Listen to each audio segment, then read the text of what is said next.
Hare Krishna, Namaste, Chapter 7, Sloka 4. Bhumirapo nalo vayuhu kham mano buddhireva cha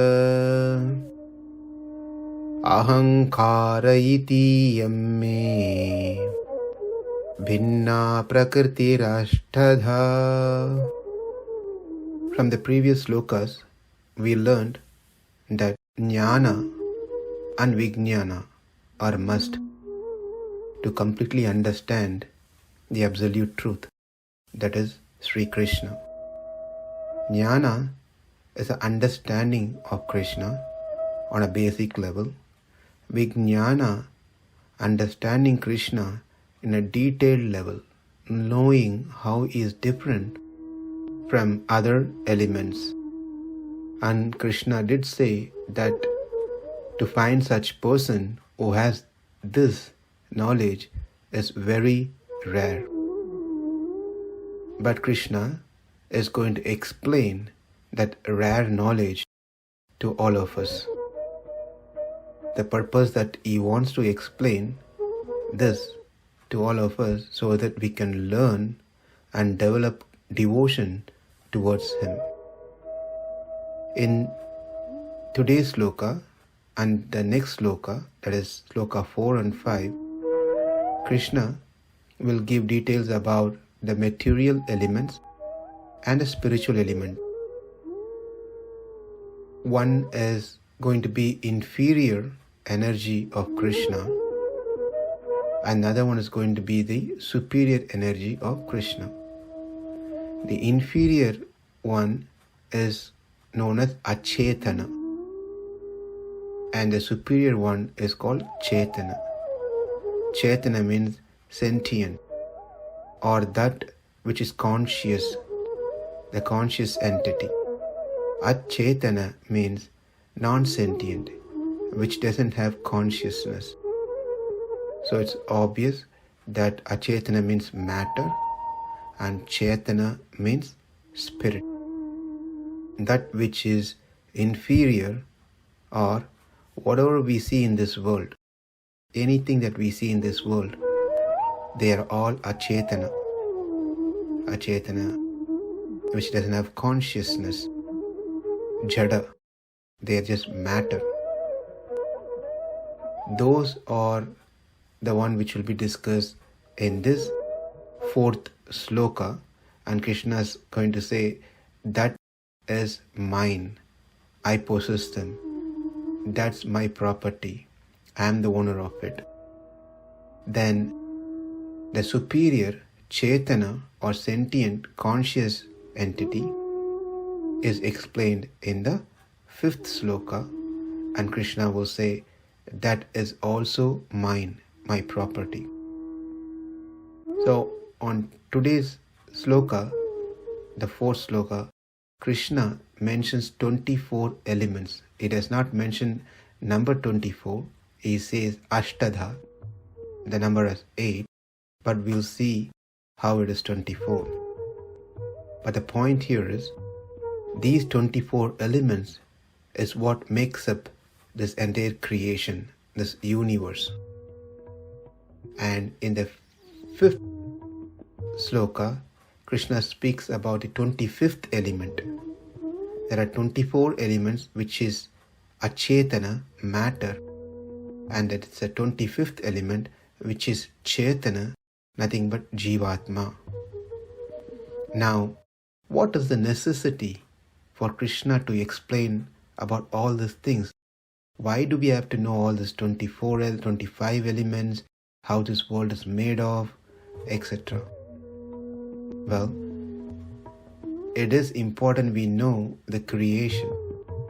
This material world or the material universes is composed of 3 gunas, sattva, rajas and tamas. That is mode of goodness, mode of passion and mode of ignorance. Whereas the spiritual world is not composed of these 3 elements. It is free of these 3 gunas.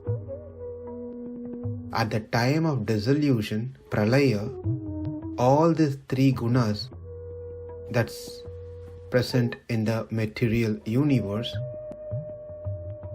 they are all in an equal proportion. They are balanced state, and that is called pralaya. At that time, nothing is manifested externally. It's all in an unmanifested state. Nothing exists, including the living entity. They are all in an inactive state, without a body. When the Lord decides to create Srishti, to create the universe, then these three gunas get agitated. They lose their balance.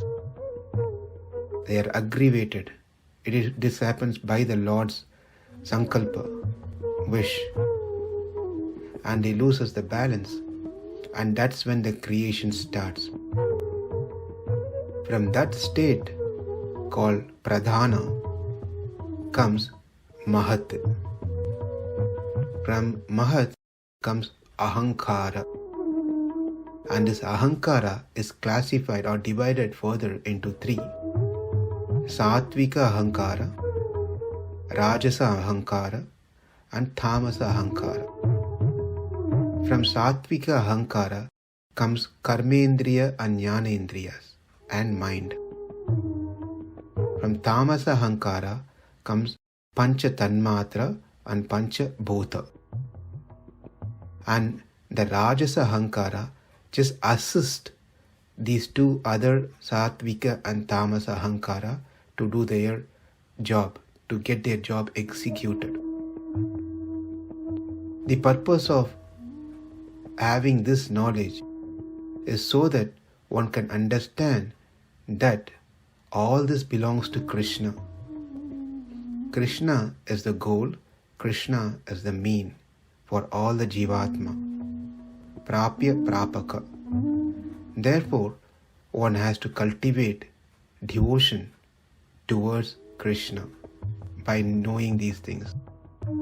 Because we are in this body which is influenced by the three modes, and we are in this world which is influenced by the three modes. For us to go to the world which is free of three modes, then obviously we need to understand the cause of all causes, that is Krishna, owner of everything, controller of everything. He is the controller of this universe. He is the cause of the creation of this universe. He is the cause of my existence.